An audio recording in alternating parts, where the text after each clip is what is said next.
Como é o primeiro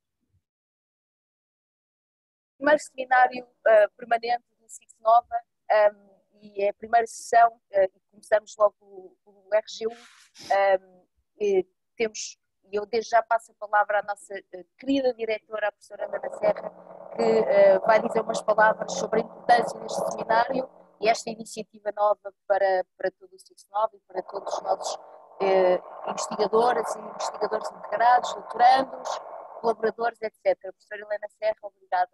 Passo a palavra. Ok. Obrigada, querida Dalila. Boa tarde, já é boa tarde. Será sempre um bom dia, espero eu.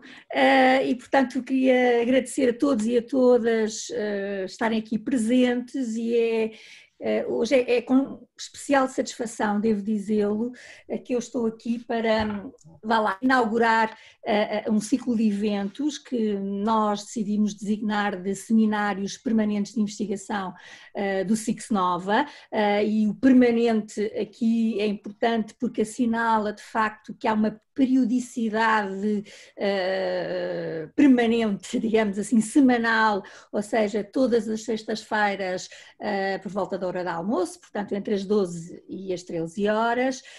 São sessões que procuram dar a conhecer a investigação que é realizada no Six Nova, pelos seus investigadores, pelos grupos de investigação, pelos RGs, portanto são sessões que para já vão ser realizadas online e gravadas para posterior visualização. Esta é a primeira sessão, que vai ficar hoje a cargo da Yolanda Fontainhas, do Grupo de Investigação 1, do RG1.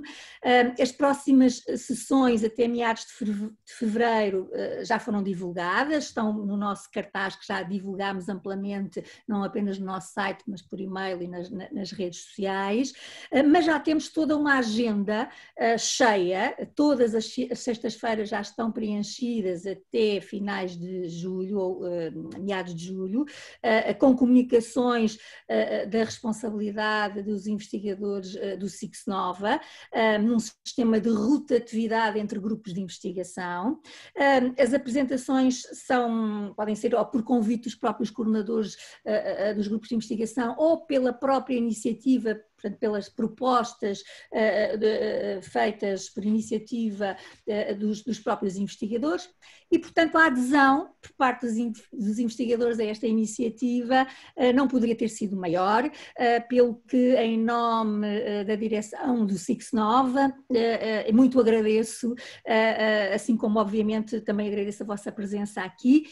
A ideia é que, ao longo de uma hora, a partir de uma apresentação que não deverá prolongar-se mais do que 20 minutos, os outros 40 minutos que restam devem ser preenchidos, ou gostaríamos que fossem preenchidos com alguma discussão, não é? Debates, sugestões.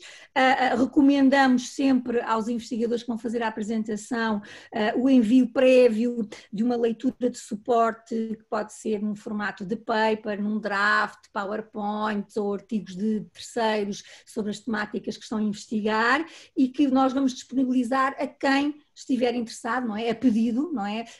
Para o e-mail do Six Nova, comunicacão, melhor dizendo, sem cedilha, antes dos seminários, quem estiver interessado em receber esses materiais poderá solicitá-lo através desse e-mail. Eu não me vou demorar muito mais, porque não é aqui, portanto, foi só aqui uma primeira introdução, por ser o primeiro seminário. Desejo um bom seminário, vou estar também por aqui.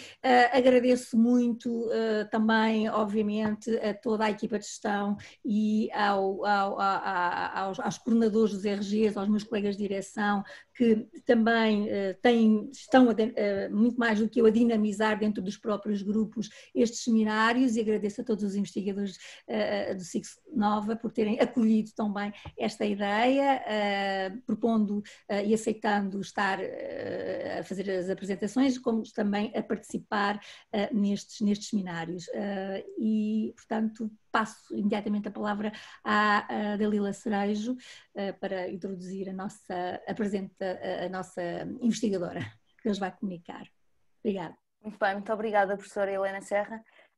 Eu queria agradecer também, e fazer minhas as palavras da professora Helena Serra, agradecer a disponibilidade da Iolanda, de todas e de todos os investigadores e investigadoras que dentro do RG1, das Desigualdades Sociais e Ação Pública, se disponibilizaram de forma muito entusiasta para participar nestes seminários.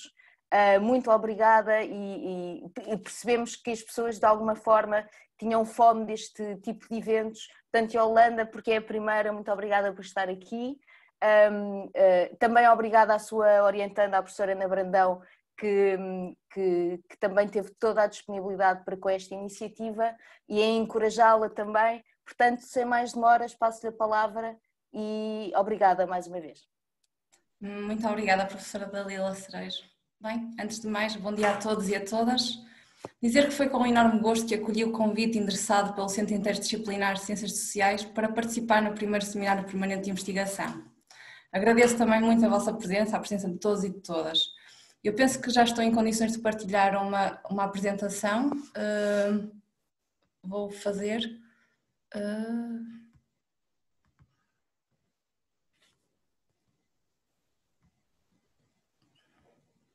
Conseguem ver? Conseguem me dar o feedback?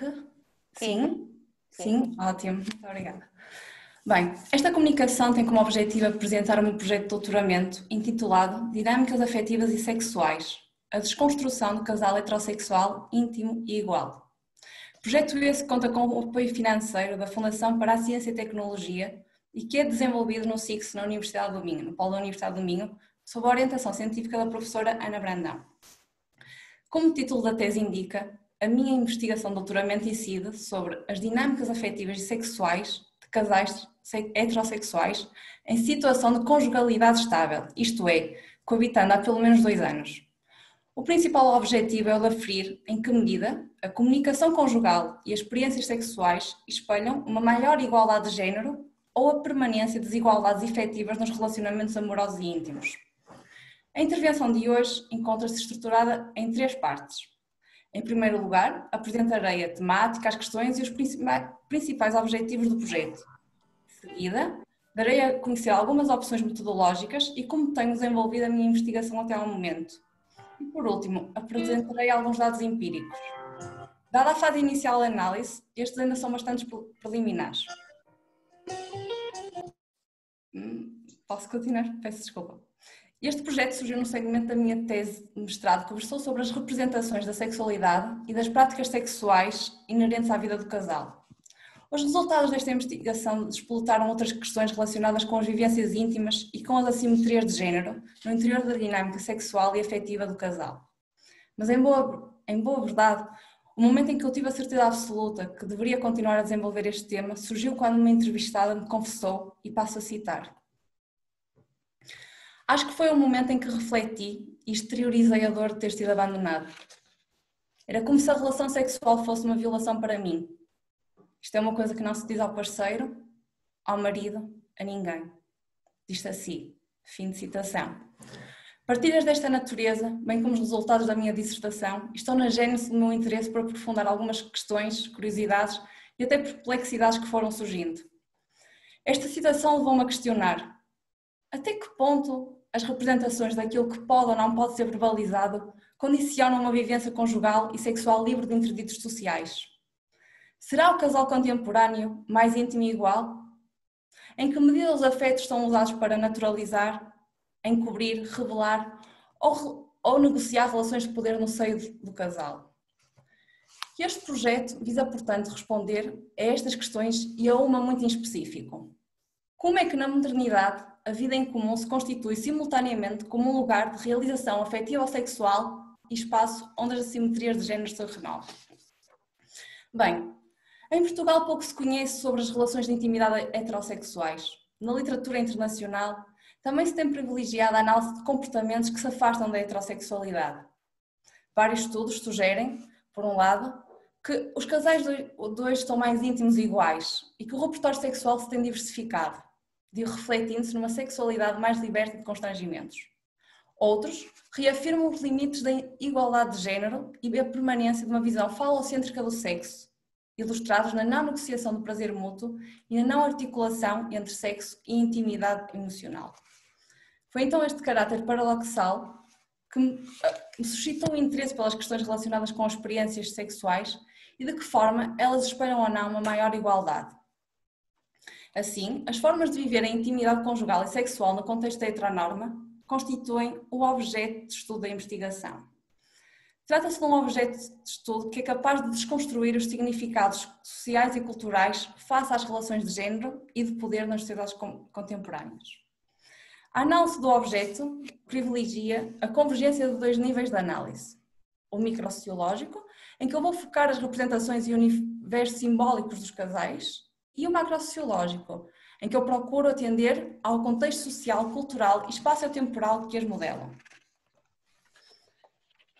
Para tal, este projeto procura atingir os seguintes objetivos: conhecer de forma aprofundada as dinâmicas afetivas e sexuais no quadro dos relacionamentos heterossexuais estáveis, e a partir daqui pretendemos determinar a presença nos discursos dos membros do casal de representações particulares acerca da sexualidade e do género e quais os seus efeitos ao nível do exercício da sexualidade, determinar em que medida a sexualidade surge como um território perpassado por relações sociais de género, compreender o impacto que a gestão e a negociação das práticas sexuais têm na continuidade ou ruptura das relações amorosas, aferir o papel da comunicação acerca da sexualidade, determinar em que medida os afetos e a comunicação são usados para naturalizar, encobrir e até negociar relações de poderes iguais, e determinar em que medida as interações sexuais podem reproduzir relações de poder e assimetrias de género. Pois bem, apresento-vos o percurso metodológico. E este trabalho ancora-se numa metodologia qualitativa e de cariz interpretativo e compreensivo. Estas abordagens proporcionam, por um lado, um maior potencial analítico quando o foco incide mais na lógica social dos fenómenos do que propriamente nas regularidades sociais.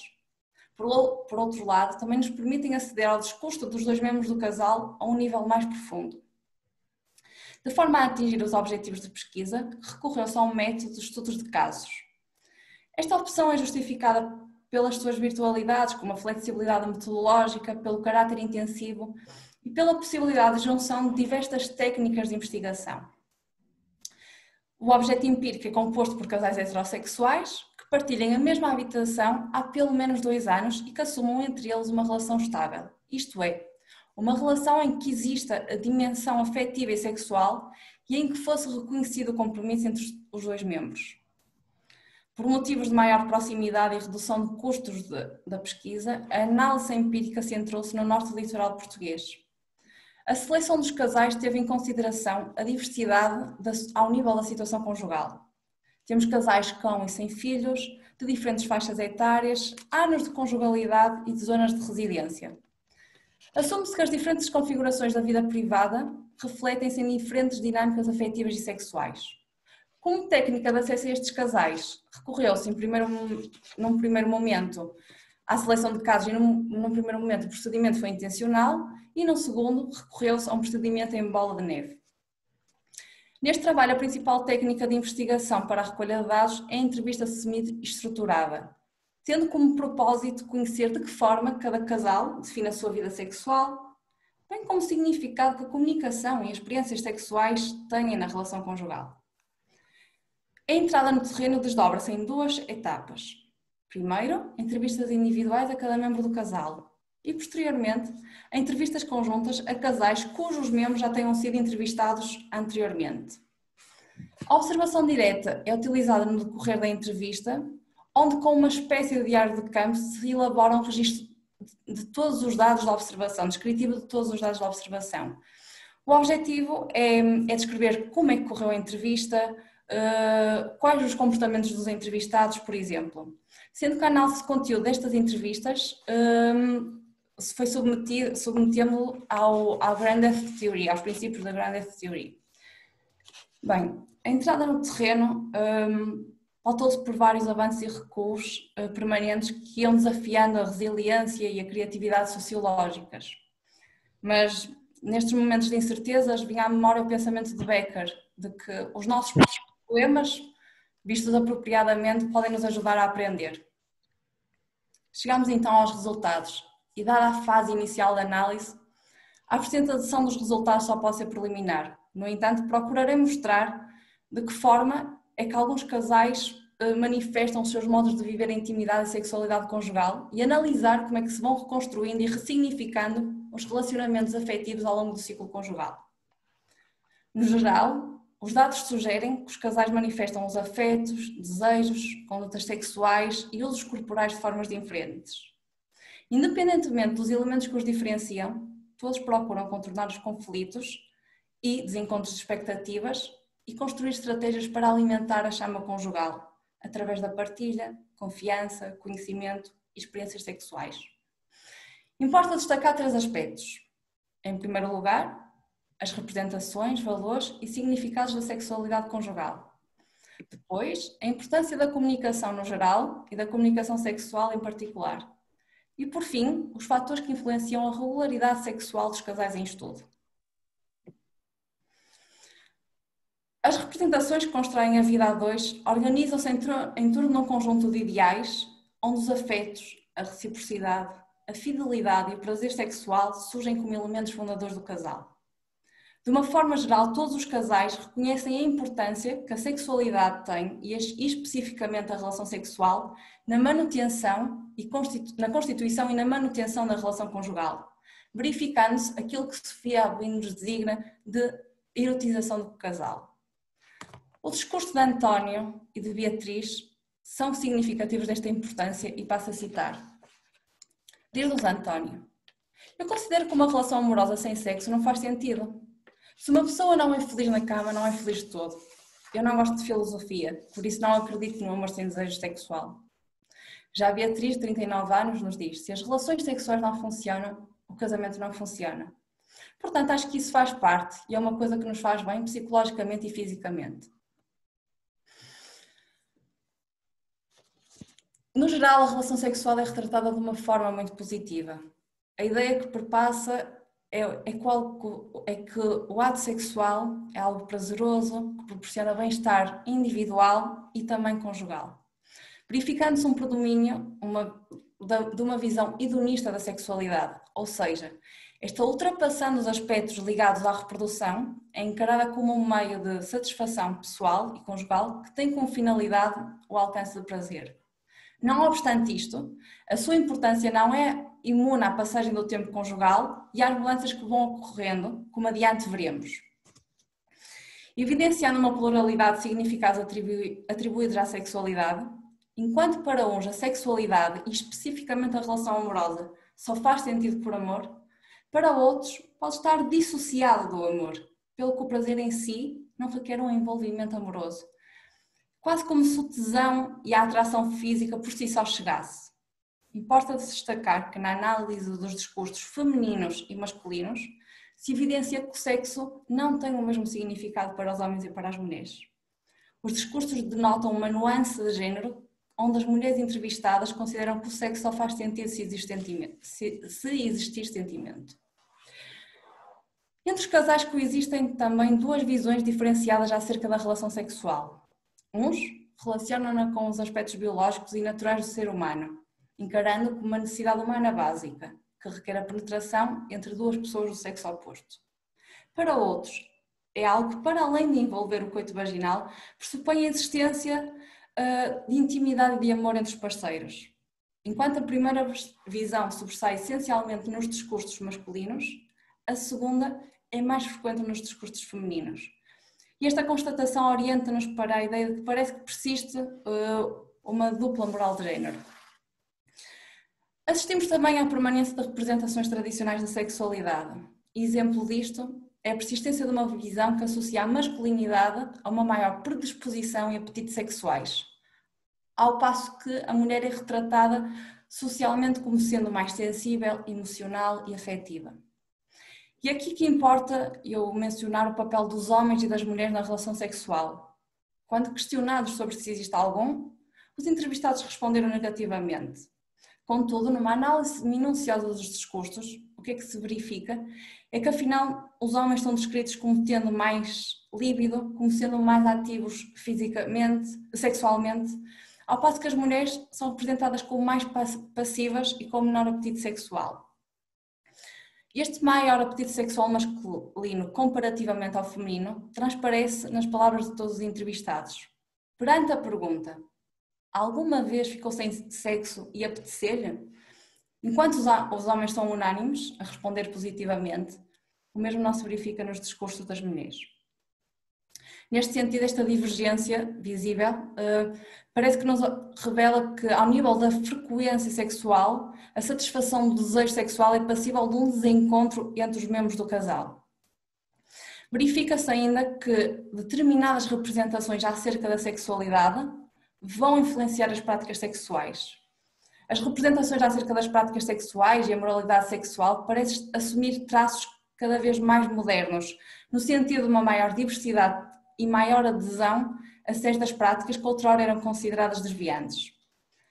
Assim, no que concerne à adoção ou não de diferentes práticas sexuais, os resultados variam. Constata-se, ora, a visão de práticas sexuais mais institucionalistas, com a acentuação das diferenças de género e um repertório sexual mais restrito, a visão tradicional e familista da sexualidade, ora uma visão mais hedonista e erótica da sexualidade, consubstanciando-se num repertório sexual mais alargado e numa maior exploração das várias estratégias de inovação sexual. Se bem que na prática a visão hedonista da sexualidade é refletida na importância que se atribui à capacidade de dar e receber prazer e satisfazer sexualmente o parceiro. O segundo aspecto que merece destaque prende-se com a comunicação entre o casal no geral e a comunicação sexual em particular. Bem, a sexualidade é sensível a uma decifração contínua dos códigos e gestos da conduta sexual. Ao mesmo tempo, requer a compreensão dos desejos e intenções de cada um dos parceiros, bem como a negociação desses significados. Essa relação complexa entre comunicação e sexualidade mostra que tanto o silenciamento como a verbalização e como esta é levada a cabo não deixa de ser condicionada por interditos sociais e morais. Neste particular, ressalta a centralidade da comunicação. Ela é equacionada como uma forma de enriquecer a vida conjugal e sexual e assenta no argumento de que o conhecimento do outro proporciona um ajustamento das expectativas e desejos de cada um, refletindo-se no maior entendimento afetivo e sexual. Do mesmo modo, a fidelidade, a confiança, o envolvimento sexual mútuo constituem princípios prevalecentes no casal. E daqui decorre a representação de que a não exclusividade sexual não é aceitável. O casal António e Joana são ilustrativos destes exemplos. Para António, de 27 anos, a importância da comunicação com a parceira é claramente equacionada. Ele diz-nos, passo a citar: já houve alturas na nossa relação em que a relação esteve mais fria e desbloqueou-se tudo com a conversa, com o conversar, com o diálogo. E é uma coisa que nós tentamos fazer cada vez mais, que é fortalecer o diálogo. Falarmos, estarmos à vontade. Nós partilhamos uma casa, já sabemos como são as coisas, partilhamos tudo. A partir do momento que não temos nada a esconder, podemos falar sobre tudo, não é? E acho que isso é muito importante. Também Joana, de 31 anos, a sua companheira, referindo-se à comunicação sobre a vida sexual, reconhece que é muito importante.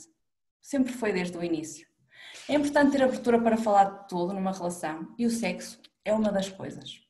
Primeiro, porque o constrangimento não tem vantagem nenhuma. O não dizer do que se gosta ou não se gosta só cria tabus e cria constrangimentos. Não há necessidade nenhuma disso existir. De todo modo, alguns discursos denotam um certo silenciar das dúvidas e questões que vão surgindo.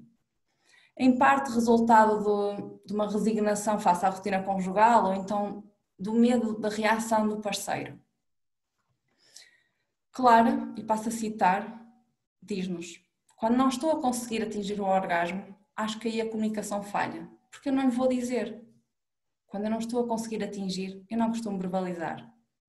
Não acho que seria a coisa mais apropriada para dizer: olha, isto não está a dar. Se calhar também é uma coisa que posso vir a desenvolver mais, referindo-se à comunicação. Chegamos ao último ponto e, a par disto tudo, as reviravoltas e os acontecimentos que vão acontecendo ao longo do percurso da vida a dois acabam também por afetar a regularidade sexual dos casais, necessitando haver sempre uma estruturação dessa vida sexual. Um traço típico em todos os casais é a diminuição da atividade sexual ao longo do ciclo conjugal e uma rotinização das práticas sexuais. Mas aqui importa fazer uma distinção entre quantidade e qualidade. Porque apesar da quantidade não ser tanta, a qualidade é melhor, como nos é claro a Anitta a dizer-nos.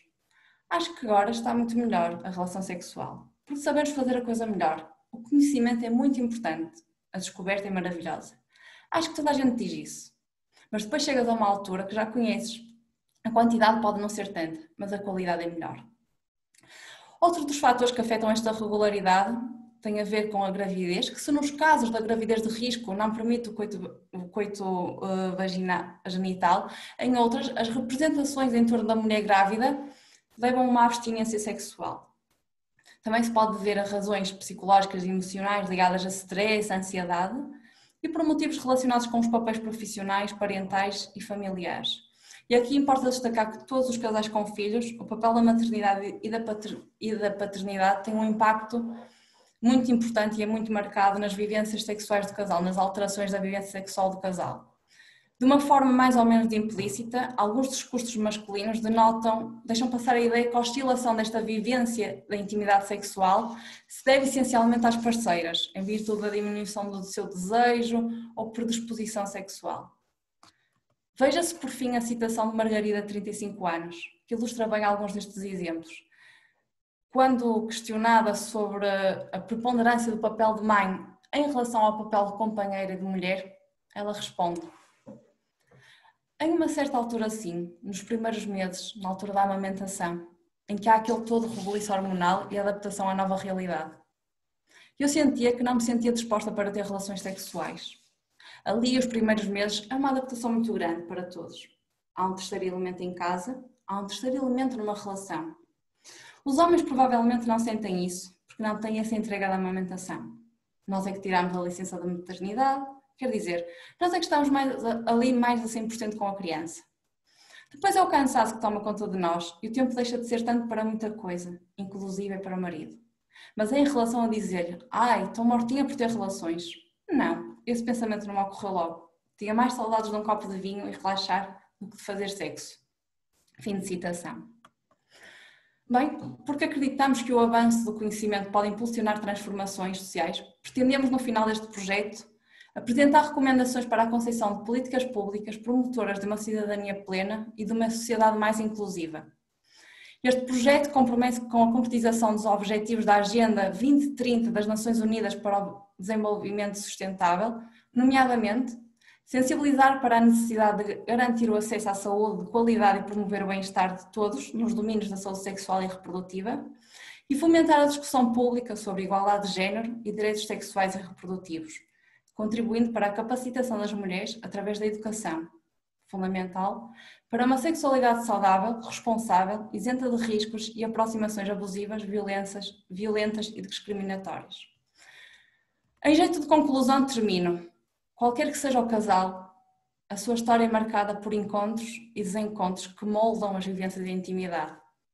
Em última instância, este projeto visa contribuir para uma maior aceitação do outro, das suas opções enquanto pessoa e casal, numa sociedade e sexualidade liberta de interditos e constrangimentos. Muito obrigada a todos. Penso que posso...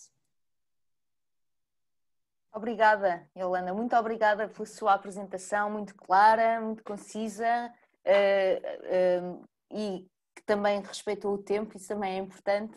E queria então, vamos agora abrir o debate a todas e a todos, sabendo que a Yolanda está ainda em fase de desenvolvimento, não, mas já numa fase avançada do seu doutoramento, portanto toda a crítica construtiva para ela é importante e também há algum aspecto que tenha ficado menos claro, a mim não me ficou essa ideia, mas qualquer questão que vos possa surgir, é agora o momento de a colocarem para pormos aqui a Yolanda a falar um pouco mais connosco sobre esta temática tão interessante e que ela apresentou de forma tão concisa e tão clara. Talvez pelo chat seja mais fácil, quem quiser participar, e assim eu consigo... fica mais clara a ordem. Pode ser?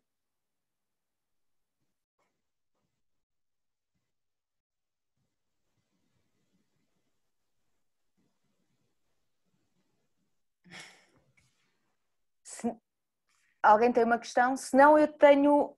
há aqui é só um cumprimento. Mas eu tenho uma questão, e a Yolanda, numa conversa que eu tive com ela, eu penso que tinha informações ou já teria dados em relação ao período que tinha a ver com o isolamento e relativo ao Covid. Estou enganada? Quer falar-nos um pouco sobre isso? Sim, posso falar, até porque, dada a atualidade e dado uma entrada no segundo confinamento, pareceu-me oportuno. Para nos situarmos, portanto, eu estou a iniciar o terceiro ano do meu doutoramento. No início do segundo, portanto, no ano passado, eu iniciei as entrevistas no dia 7 de março.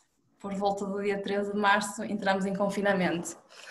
Claro que isto provocou alguns constrangimentos na própria recolha de dados empíricos e que me levou muitas vezes a questionar e a achar se conseguiria levar a bom porto. Daí eu vos falar durante a apresentação dos avanços e recuos que tive e da importância da resiliência sociológica que às vezes é necessária. E aprender com isto. E da forma como eu aprendi foi, bem, vou aproveitar esta infelicidade que nos aconteceu, uma pandemia, e vou aproveitar a Covid e introduzir uma questão. De facto, de um momento para o outro vimos obrigados a um recolhimento forçado, nada fazia prever e fomos obrigados a reajustar as nossas rotinas. E eu pensei, bem, então importa se calhar questionar em que medida as interações afetivas ou sexuais dos casais se alteraram. Até que ponto é que o confinamento levou a uma reconstrução das suas vivências conjugais e dos processos da gestão do dia-a-dia do casal. E é então que eu introduzi uma questão, e para não me enganar eu posso-vos dizer qual é a questão, que foi, na sua perspectiva, o momento que vivenciámos alterou como o dia-a-dia. Gostava de falar um pouco da sua relação e da sua relação sexual com o seu parceiro. Isto porquê? Porque eu retomei ao terreno em 18 de junho e consegui fazer 30 entrevistas de 18 de junho até dia 9 de dezembro. E os resultados foram interessantes. Se em tempos da normalidade os casais expressam de formas diferentes os afetos, os desejos, também nestes tempos excepcionais as suas experiências afetivo-sexuais vão variando. Se por um lado temos entrevistados em que o medo e a incerteza perante o futuro levou a um decréscimo da predisposição e apetites sexuais, e aqui porque houve questões em que houve uma adaptação nova em termos de situação de trabalho, um desconhecimento se iriam continuar empregados ou não, a questão da gestão familiar com os filhos em casa, e isto levou a que as prioridades conjugais fossem outras e não tanto a dinâmica sexual. Portanto, houve um decréscimo da predisposição e apetite sexual. Por outro lado, há quem revele que a maior partida de tempo e espaço a dois aumentou a disponibilidade temporal e emocional para a troca de afetos. Depois também, entre estes dois pontos antagónicos, encontramos casais que referem que o confinamento não alterou muitas dinâmicas conjugais e sexuais. E isto não alterou porquê? Porque as suas rotinas mantiveram-se e não houve grande adaptação a uma nova realidade. Estes são alguns dos dados. Eu posso-vos dizer ir buscar alguns certos e discursos do que me foi dito, caso seja do interesse, não sei. Penso, Yolanda, se calhar em relação a essa questão, depois se alguém tiver mais questões retomaremos, mas para já temos duas questões e eu passo já a palavra ao João Cedas Nunes. Bom dia, antes de mais cumprimentar a Yolanda pela apresentação e pelo trabalho que está a realizar. Muito estimulante, primeira nota, e depois, enfim, eu tendo a olhar sempre os trabalhos de um modo, quiçá, excessivamente crítico, a acentuar os aspectos, as eventuais fragilidades, mais do que outra coisa qualquer. Bom, eu estava a ouvir e é sempre aquela... Lembrei-me de uma leitura de um texto, enfim, já feito há muito tempo, do Alain Desrosiers, sobre o mercado matrimonial e a estrutura das classes sociais. É um texto já dos anos 70. E o que mostra muito claramente é que esta coisa dos afetos, das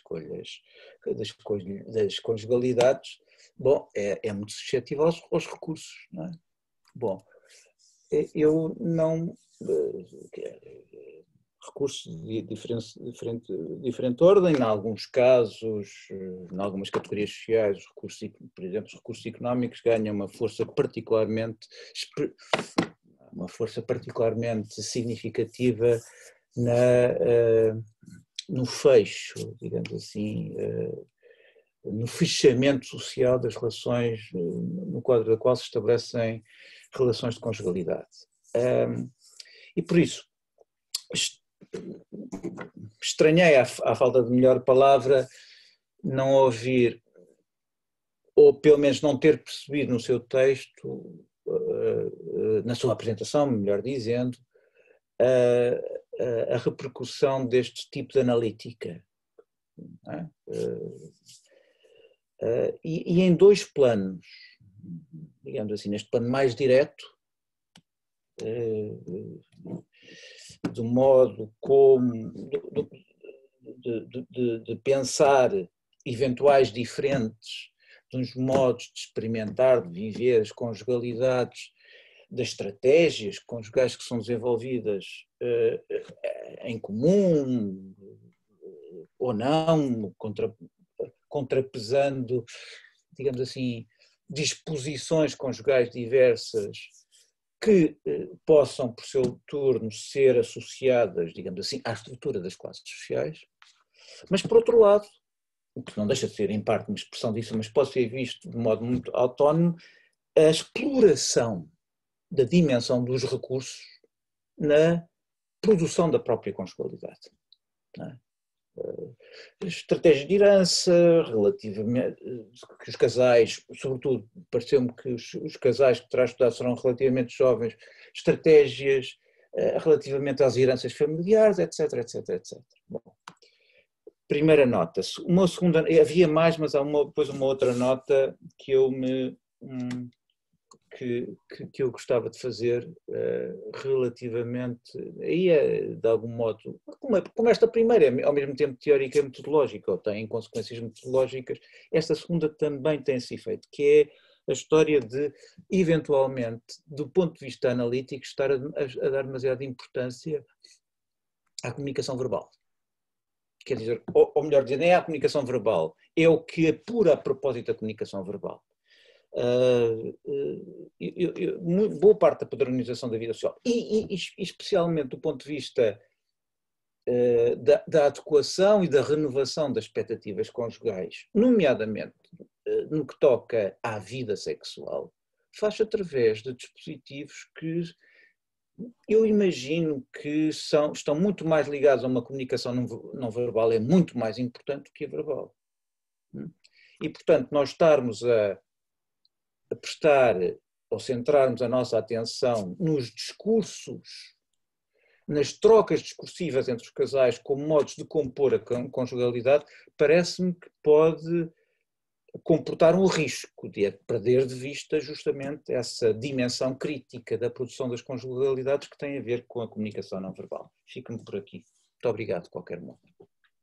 Muito obrigada. Obrigada, João. E Yolanda quer responder já e depois passamos à próxima questão?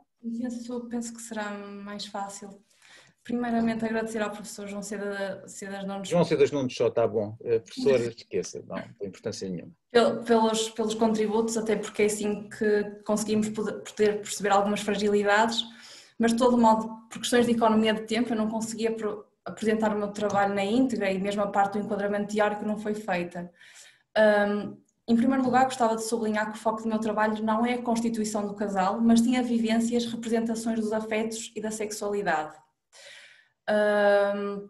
Depois também, em relação aos dados, à questão sociodemográfica que me levanta, a questão das classes sociais, tenho esses dados sociodemográficos que irei cruzar e que já estou a cruzar, inclusivamente a falar acerca disso.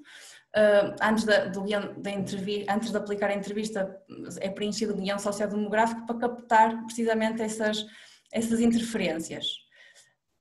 Posso, desenvolvendo um bocadinho o meu guião, eu faço uma questão acerca de como é que foi o primeiro encontro e falo desses aspectos do primeiro contacto. Há casais que efetivamente me falam do amor à primeira vista, mas este amor à primeira vista nós sabemos que parece há sempre uma espécie de racionalidade da escolha que não se circunscreve aos fatores afetivos, como bem sublinhou, e nós também reconhecemos isso, que a questão do espaço social e da proximidade ou afastamento entre os entrevistados é muito relevante, uma vez que também o amor à primeira vista também nos orienta para um universo dos possíveis, não é?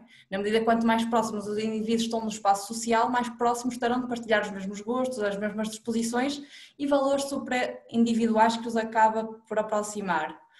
E sim, verificámos algumas barreiras sociais e ao longo da minha dissertação tenho a preocupação também em explicar que não é só o afeto que leva à constituição do casal, mas de todo modo não é esse o meu foco, a questão da constituição do casal, mas tem a vivência e representações dos afetos.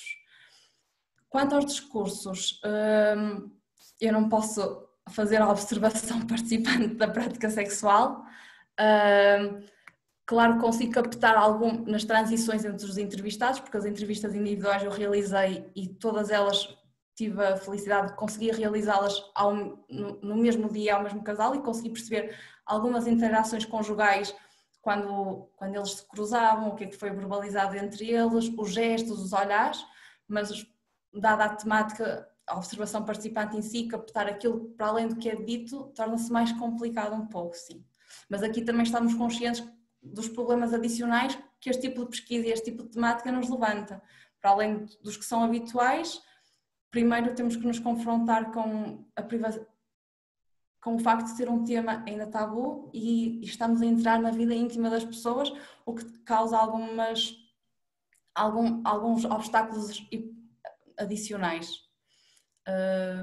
Não sei se respondi a todas as questões. Respondeu sim, mas eu gostava de dialogar consigo, mas com certeza que haverá outras pessoas e, portanto, eu não vou tomar mais tempo do seu tempo. Obrigadíssimo. João, obrigada pela ajuda, muito obrigada. O Ricardo Vieira tem uma questão que eu vou, o Ricardo corrigir-me se eu me enganar, mas penso que a ideia é que ele questiona se não será um lugar comum aquela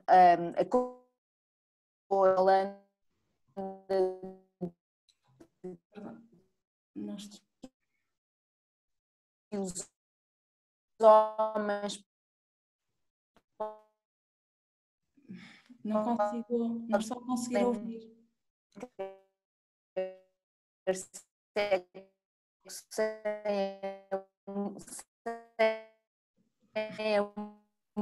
Dalila, não te ouvimos, Dalila. Talvez, passando a palavra ao Ricardo, se calhar ele consegue colocar a questão. Dalila ficou sem som. Está bem, eu já tinha escrito. É melhor. Bom dia a todas, a todos. Yolanda, gostei imenso da sua organização mental, da maneira como expôs e da motivação que coloca nas suas questões. Ainda assim, a minha questão é assim, eu assumo como interpretativista, identifico-me com aquilo que faz, de captar as vozes dos sujeitos, tudo isso. Ainda assim, não tendo ouvido tudo e porque não estavam a surgir perguntas, eu escrevi assim. Mas o que está a descobrir, da ideia de que há um paradigma mais de descoberta versus de verificação, que não será a sua metodologia, o que está a descobrir não reforça aquilo que o senso comum sabe, de que se diz que os homens podem ter sexo sem amor, entre aspas, e as mulheres nem tanto. É isto só. Foi só para pontapé de saída. Nada mais. Parabéns. Obrigado. Muito obrigada pelo contributo. Posso responder? Não sei se seguimos o mesmo esquema. Ok, a Dalila deve estar com problemas com a internet. Sim, claro, e Yolanda, responda. Efetivamente poderemos reproduzir alguma ideia do senso comum, mas de uma forma em que desconstruímos esse mesmo senso comum. Importa questionar de que forma é que isso acontece, porque é que acontece e como é que é tão naturalizada essa visão. E que efeitos tem na prática, nas vivências dos casais, ou seja, as representações que o senso comum tem ou que todos temos, até que ponto é que condicionam a vivência do casal conjugal e sexual, que repercussões terá? E eu penso que o objetivo deste trabalho é desconstruir essas mesmas construções que nós fazemos, porque efetivamente, será que é mesmo o homem que tem mais líbido do que a mulher? Eu questionei. Efetivamente os dados sugerem que sim. Sobretudo sugerem, a ver se conseguimos perceber que agora a sociedade assume traços mais modernos. Eu não consegui explorar esta parte mesmo, as questões das práticas sexuais e o que é que tem, as alterações que têm ocorrido na sociedade. Posso falar um bocadinho delas e efetivamente as mulheres têm cada vez um papel mais ativo e temos que desconstruir esta ideia do senso comum de que o homem efetivamente tem mais líbido. Os resultados mostram-me que sim, no entanto, há uma maior... Portanto, a mulher deixa de ser só o objeto sexual, torna-se também sujeito com direito com iniciativa também sexual, maioritariamente é masculina, mas ainda assim os dados não mostram que sim, efetivamente, mostram que há pessoas que acham que sim. Porque depois na prática dizem-me que sim, que o homem tem maior iniciativa sexual, mas depois na prática revelam que as pessoas têm essa representação, porque na prática às vezes não acontece isso e os dois são participativos na relação conjugal. Muito obrigada, Yolanda. Temos ainda aqui mais uma, pelo menos mais uma questão da Cecília Delgado. Penso que quer colocar uma questão, Cecília. Vou ser, Yolanda, obrigada pela apresentação e parabéns por esta iniciativa do Six Nova. Eu vou fazer perguntas um pouco... Entrei um bocadinho atrasada, então a minha primeira pergunta é, tu tens um intervalo etário, não percebi, porque todos os casos que tu apresentas são na faixa dos 20 e muitos 30, portanto eu não percebi se tu fazes aí uma leitura transversal ao longo das idades ou se estás a trabalhar apenas nesse grupo. Depois, em termos de metodologia, eu percebi que tu fazes uma análise de conteúdo, correto? Pronto. E a análise de conteúdo é sempre, parte sempre das nossas próprias representações. Então a minha pergunta é até que ponto é que essa análise de conteúdo não advém do teu olhar feminino sobre o objeto? E se não seria, isto é uma provocação interessante, cruzar com um olhar masculino, ou seja, pedir a alguém com um outro olhar que te ajudasse a definir esses ramos de análise de conteúdo que tu estás a trabalhar, porque eu acho que aquilo que é aqui um bocadinho dito, que nos parece um pouco senso comum, se calhar se calhar não é, não sei, mas era interessante poder cruzar esse olhar e não ser apenas o olhar feminino a analisar os conteúdos. E depois queria te perguntar se tu fizeste, em termos de comparação com estudos similares que foram feitos a nível nacional e a nível internacional, e se os dados corroboram outros estudos ou não, porque tenho uma vaga ideia até de explicações sobre essas questões da vontade, etc., ser mais feminina, masculina, etc. E depois, em termos de políticas públicas, eu não percebi se tu te baseias naquilo que está definido como uma proposta a nível internacional ou se tu fazes propostas mais a nível nacional do resultado do teu trabalho e o que é que a nível de políticas nacionais deveria ser apontado. E é tudo para já. Obrigada. Obrigada. Obrigada, Cecília. Yolanda? Estas situações estão interessantes, estão aqui para mangas.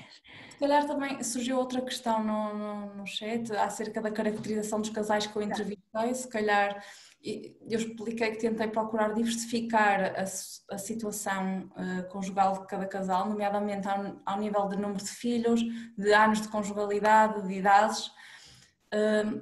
As faixas etárias vão desde os 27 anos, é o nosso entrevistado mais novo, até aos 46 anos. Efetivamente, este é uma das limitações do estudo. Eu gostava de ter abrangido uma maior diferença etária, mas é difícil encontrar alguns casais que estejam dispostos a partilhar também as suas experiências sexuais e foram as faixas etárias que eu consegui abranger. Tentei diversificar a nível de filhos e sem filhos, consegui. Ao nível de tempos de conjugalidade, o casal tem a idade mínima 2 anos e depois tenho outro que vai até aos 18 anos de conjugalidade, a viver juntos, para perceber algumas nuances.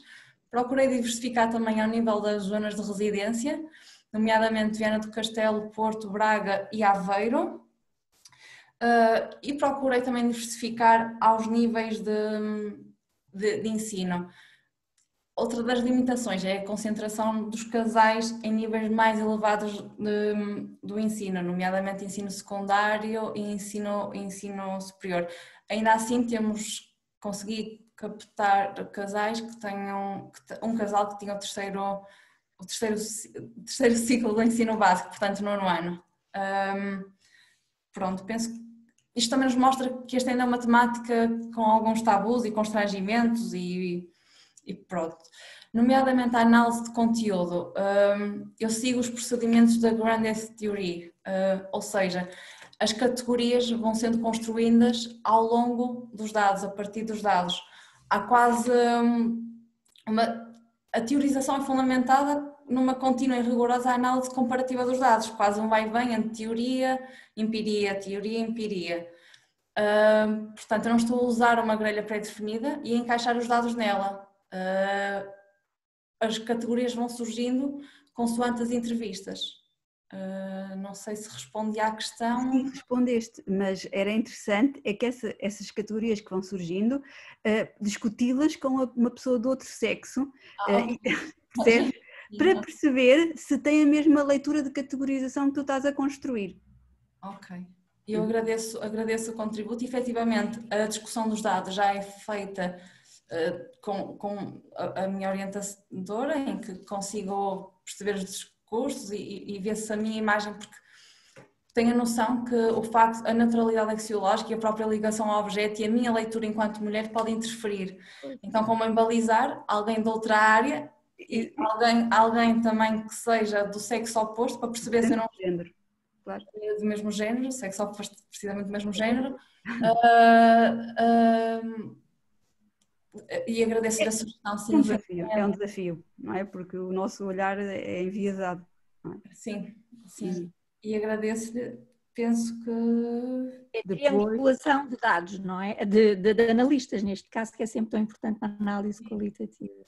Eu passo agora a palavra à Dalila, que eu penso que ela já está aqui para continuar a moderar. Sim, e já estou, peço imensa desculpa, mas logo hoje a internet de casa decidiu não funcionar e eu perdi a sequência do chat, não sei se está alguém a seguir. Eu gostaria... A Catarina está respondida a questão. Catarina, eu penso que está aqui mais alguém, a Ana Ferreira. Ana Paula, inscreve-te por favor no chat, para nós seguirmos a ordem, está bem? Ana? Bom dia, em primeiro lugar muito obrigada à Yolanda pela apresentação e pela clareza com que o fez e por partilhar connosco estes dados da sua tese que ainda está em andamento. Eu na verdade vou recuperar uma parte da questão que a Cecília colocou e que era uma das questões que eu tinha e só para explorar também, se poderia explorar connosco esse tema. Em que medida é que os seus dados se aproximam ou se distanciam de outros estudos que tenham trabalhado também precisamente sobre este tema, ou nesta época ou noutras épocas? Por exemplo, existe algum outro trabalho em Portugal que se tenha debruçado sobre este tema e de que forma é que os seus dados revelam diferenças em relação a esse trabalho? Ou, paralelamente a trabalhos, ou de outra maneira, não é? Trabalhos que se tenham desenvolvido na atualidade, precisamente sobre este tema, noutros países ou noutras regiões, e que nos permitam de alguma forma estabelecer algumas regularidades ou algumas singularidades em relação ao trabalho que apresentou, e agradeço mais uma vez. Ok, muito obrigada pela questão.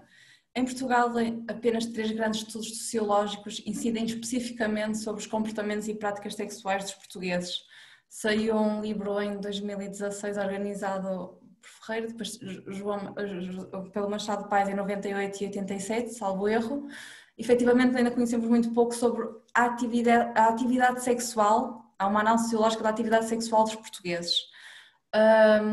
tenho lido bastante internacionalmente. A questão que me levantou a professora Cecília acerca da iniciativa sexual, salvo erro, que eu afirmei que a iniciativa sexual era predominantemente masculina e que tinha dúvidas em relação a outros estudos, que seja assim tão claro. Efetivamente, outros estudos também me apontam para cada vez mais o poder das mulheres, não tanto como objeto sexual, mas também como sujeito sexual, em que têm decisões e efetivamente também verifiquei isto nos meus dados. O que acontece é que a forma como representam a própria atividade sexual ainda por um lado, se temos visões mais modernistas, mais modernas, em que se assume traços de maior diversidade ao nível das experiências sexuais e partilha, por outro não. Um traço comum que eu vou encontrando irregularidades é a questão relativamente a determinadas práticas sexuais, como a questão do sexo anal, não ser uma prática recorrente entre os casais, tanto cá como internacionalmente, ainda que uma das minhas dificuldades quando eu comecei o meu projeto de investigação foi mesmo essa, a carência de estudos e a escassez de estudos que existe. Ao nível da atividade sexual, há vários estudos sobre a família, a constituição do casal, mas muitos dos estudos da heterossexualidade focam-se essencialmente no caráter mais acerca das relações de dominação e da heteronormatividade, e mantêm ainda uma visão muito opressiva e normativa e monolítica da heterossexualidade, e pouco se tem focado na diversidade que há. Daí uma necessidade também de estudar e alguma dificuldade que eu tive na análise também dos meus dados e de confrontar com o que se faz cá e com o que se faz internacionalmente. Da Yolanda, ainda temos uma questão, estamos quase em cima do tempo, mas a Ana Paula gostava de colocar uma questão. Eu gostaria de colocar uma questão à Yolanda, dar-lhe os parabéns pela sua apresentação, pelo título do seu trabalho, os desencontros, as relações de poder.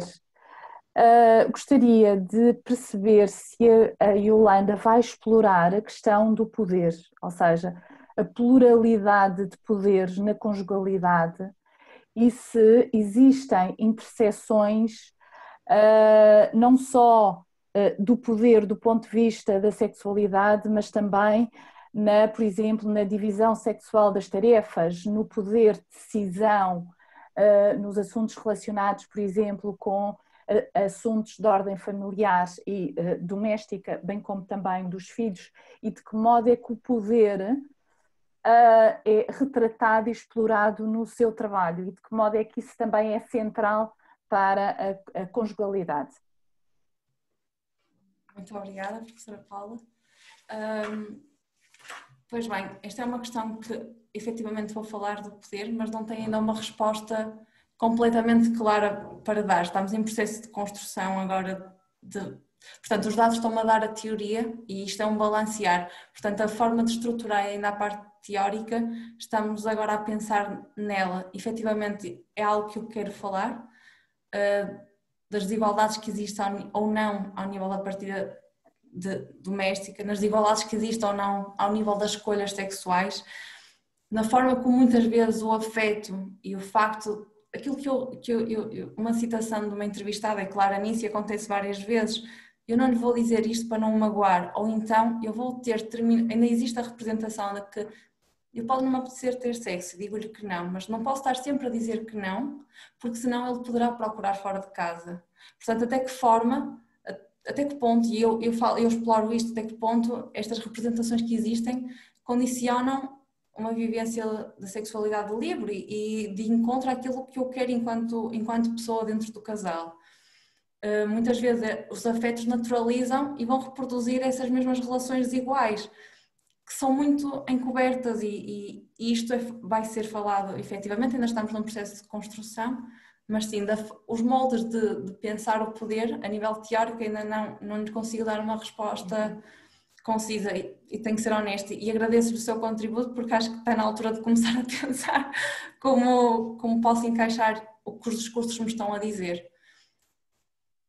como este é um trabalho em que a teoria também é construída conforme aquilo que me foi dado, ainda estão muito inicial. Eu comecei as entrevistas, portanto eu penso que terminei agora em dezembro, as individuais, e já estou a começar a elaborar a parte dos resultados, mas isto é sempre um vai-vem entre teoria e empiria, e muito obrigada pelo seu contributo. Muito obrigada e muito obrigada a todos e a todas. Isto foi de facto, não podíamos ter começado melhor e rondámos aqui os 30 e tal participantes e foi de facto muito participado, com questões muito interessantes.